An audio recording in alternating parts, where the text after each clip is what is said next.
The average family is defined by loving parents, happy children, and a reputable legacy with which to identify the family. However, an odd family such as El Chapo's has made headlines for a slightly different reason: narcotics. Today, I'll be talking about El Chapo's family case, a story of how his son turned Sinaloa into a war zone. How did that happen? Ovidio Guzman Lopez growing up.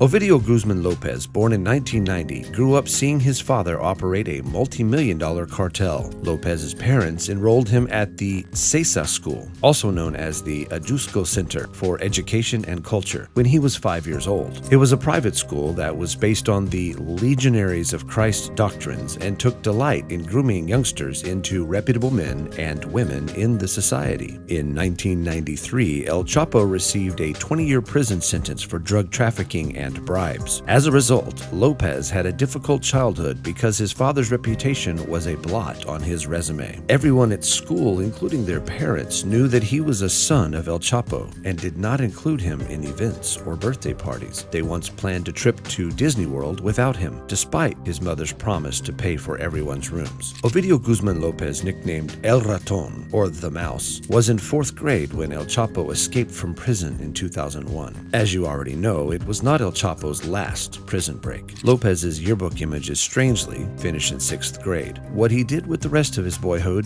is unknown. Lopez joined his father's Sinaloa cartel in 2008 when he was 18 years old, and he quickly became an important member of the organization. Every year, he contributes to the production and trafficking of hundreds of pounds of narcotics. Lopez's takeover of the Sinaloa cartel. The United States Treasury Department placed Ovidio Guzman Lopez and his brother Ivan Archivaldo Guzman Salazar on a do not deal list in 2012. All of the American assets were immediately frozen. The two brothers were unable to legally conduct business with any U.S. citizen. The walls appeared to be closing in. After more than 13 years on the run, their father was apprehended 2 years later. El Chapo's second arrest was orchestrated by the Mexican Navy, and he was apprehended on February 22, 2014, in a beach resort in Malzatan, Sinaloa, only for him to organize a successful prison break the following year. Nonetheless, Lopez and his brother, Jes Alfredo Guzman, as well as certain cartel associates such as Ismael Zambada Garza, had already taken control of El Chapo's cartel operations. The cartel grew in size and began trafficking Colombian cocaine to the United States, alongside Mexican-grown cannabis. Because of their expansion, the cartel grew richer and made millions on a regular basis. On January 8, 2016, El Chapo was arrested again, a year after his son, Lopez, was arrested but later released. Ovidio Guzman Lopez was arrested in Mexico for money laundering charges but subsequently released. However, the drug kingpin himself was apprehended in Los Miques, and the Mexican government was not prepared for a third dance. So, he was extradited to the United States on January 19,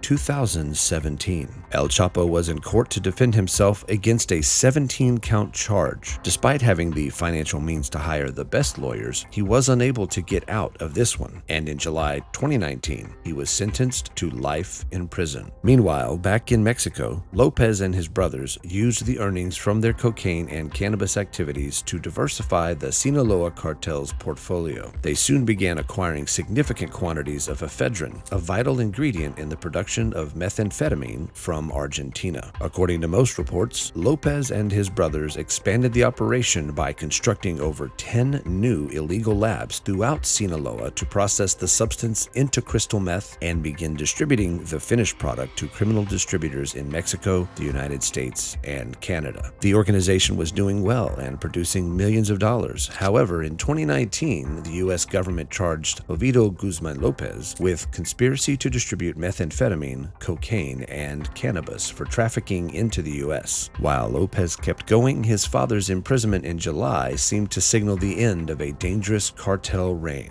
Or so the United States government thought. Little did they know that Lopez was established to be a serial drug trafficker and was grown enough to be the heir to his father's organization. turning Sinaloa into a war zone. On April 2, 2019, only months before El Chapo was sentenced to life in prison in the United States, a federal grand jury in Washington, D.C. indicted Ovidio Guzman Lopez and his brother Ivan with conspiracy to distribute. They were said to be plotting the distribution of more than 5 kilograms of cocaine, 1,000 kilograms of cannabis, and 500 grams of methamphetamine. They were supposed to be extradited from Mexico to face charges, but first, the U.S. and the Mexican government needed to find out where the brothers were hiding. It was not an easy task. The governments had to devote significant resources and effort to locating Lopez and his brothers. Both had been apprehended by Mexican security authorities by October. On the 17th of October, they went to arrest the brothers, beginning with Ivan. But Ivan managed to overcome the soldiers and summoned hundreds of sicarios to protect Lopez in Suliasan. When Mexican forces approached Lopez's home, Cartel Guzman opened fire from within. However, after an intensive shootout, they were able to gain entry to the house and apprehend Lopez, who surrendered unarmed. However, the war was far from done.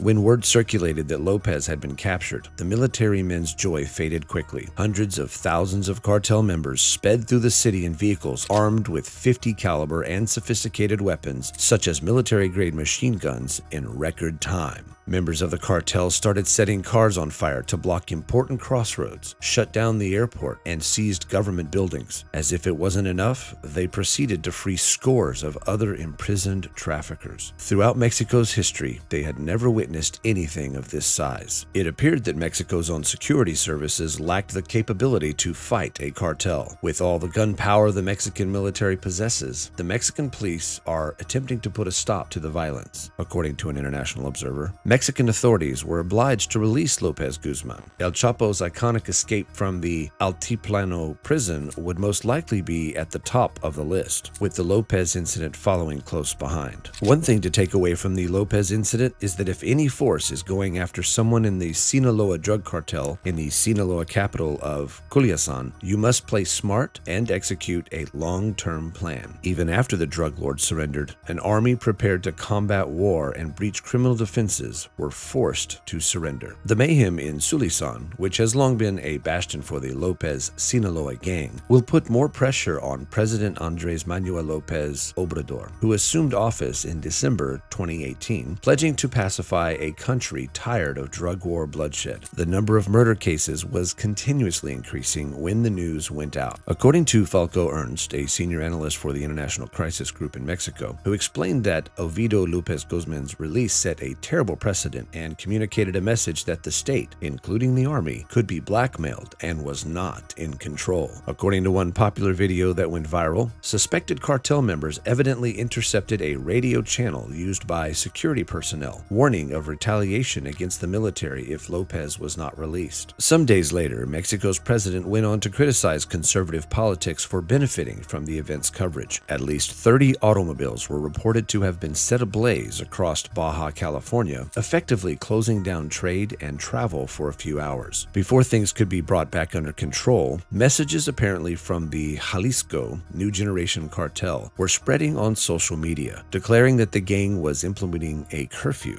The letter advised homeowners to run back to their houses or risk being attacked.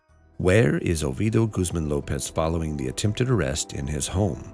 Mexican President Andrés Manuel López Obrador defended his decision to release Ovidio Guzman Lopez by claiming that it was done to safeguard citizens. According to media sources, he stated, "You cannot fight fire with fire." He explained that they do not want death and that the nation cannot afford to go to war over the issue. The apprehension of a drug kingpin cannot be more valuable than the lives of Mexican citizens, the president explained. While El Chapo is still serving a life sentence plus an extra 30 years at Colorado's ADX Florence Supermax prison in the United States, the whereabouts of Lopez Guzman, Ivan Guzman, and Ismael Zambada Garza continue to perplex both Mexican and American authorities. The U.S. government, according to media sources, has offered a $5 million reward for relevant information that would lead to each of their arrests. However, according to local media and the U.S. Department of State, Lopez's popularity and ruthlessness have grown. Lopez Ovidio Guzman has continued continued to supervise the Sinaloa cartel's meth activities, moving millions of dollars in meth every month, while ordering the assassination of competitors or people suspected of being government informants. And shortly before Christmas 2021, he organized a massive outdoor event in his city, Culisan, where he raffled out 8 new cars, distributed bicycles, and household appliances, and provided toys for kids who live around the area, all having his father's initials inscribed on them. Thank you for watching. If you enjoyed the video, kindly give it a thumbs up and don't forget to subscribe. Click on either of the 2 videos on the screen for more videos like this one.